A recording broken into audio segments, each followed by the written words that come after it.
എൻ്റെ കുട്ടിക്കാലത്ത് ഞാൻ ഒരിക്കൽ ഒരു 7-8 വയസ്സുള്ള സമയത്ത് കൊടുങ്ങല്ലൂർ പോയപ്പോൾ അവിടെ നിന്നാണ് ഞാൻ ആദ്യമായിട്ട് ബോളി കഴിക്കുന്നത്. അന്ന് ഇതിൻ്റെ പേര് ബോളി എന്നാണെന്നോ ഇതെങ്ങനെ ഉണ്ടാക്കണമെന്നൊന്നും അറിയില്ല. എനിക്ക് തോന്നിയത് ചപ്പാത്തി മാവിൽ മഞ്ഞപ്പൊടിയും പഞ്ചസാര ഇട്ടിട്ട് പരത്തിയിരിക്കുകയാണ്, അങ്ങനെ ഒരു മധുരമുള്ള ചപ്പാത്തിയാണെന്നാണ് ഞാൻ വിചാരിച്ചത്.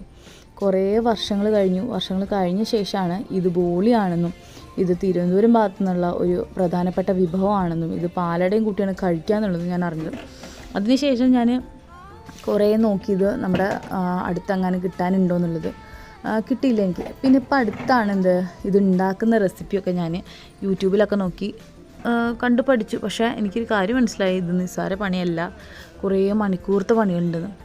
പിന്നെ എൻ്റെ വീട്ടുകാർക്കും ഇതിന് വലിയ ധാരണ ഇല്ലാത്തതുകൊണ്ട് ഞാൻ അവരോടും ചോദിച്ചില്ല.